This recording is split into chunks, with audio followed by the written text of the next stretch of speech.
ঈসা আলাইহিস সালাম আছে, সেখানে আমরা কোন ইমামের পিছনে নামাজ পড়বো না, আমরা তো ঈসা আলাইহিস সালামের পিছনে নামাজ পড়বো। কথা ঠিক না? আমার রাসূল বলছেন হযরত ইমাম মাহদী আসবে মদিনায়। আসবে কোথায়? প্রকাশ হবে মক্কায়। প্রকাশ হবে কোথায়? এদিকে গেলে আমার ঘন্টা চলে যাবে। মক্কায় সর্বপ্রথম ওনার হাতে বায়াত হবে 313 জন। কয়জন? 313 কাফেলা দিয়ে রওনা হবে ফিলিস্তিনের মসজিদে আকসা দখল করার জন্য। সেজন্য লিখে রাখেন, এই মসজিদে আকসা কখনো ইহুদি দখল করতে পারবে?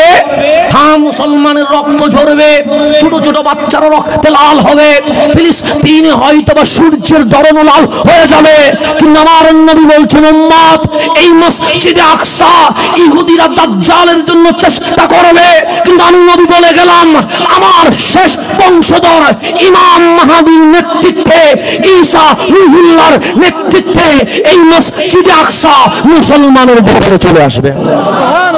এটা ওরা কখনো দখল করতে পারবে না, এটা আমাদের দখলে আসবে।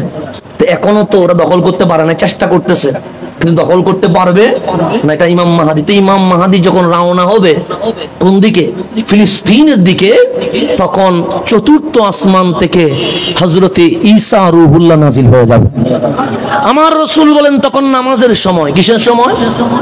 নামাজের সময়। তখন আযান হয়ে যাবে, সুন্নত হয়ে যাবে। এখন জামাত কে পড়াবে?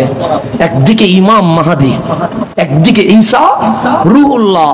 ইমাম মাহদী ডাক দিয়ে বলবেন, আই ঈসা, আপনি একজন নবী, আপনি একজন রাসূল, আপনার উপর ইনজিল কিতাব নাজিল হয়েছে, আপনি বাবা ছাড়া মায়ের মাধ্যমে দুনিয়াতে এসে রূহুল্লাহ হয়েছেন, ফজিলত অনেক বেশি, আপনি নামাজ পড়ান।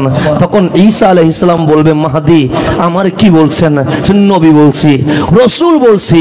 ইমাম মাহদীর মুখে হাত রেখে ঈসা রূহুল্লাহ বলবে, আমাকে নবী বলিয়েন না, রাসূল বলিয়েন না, আমি এই পরিচয় দিতে চাই না। আমি আজ বড় সন্তুষ্ট, কারণ আমি নবীও নয়, রাসূলও নয়, আমি আখেরি পয়গম্বরের উম্মত হয়ে জমিনে এসেছি।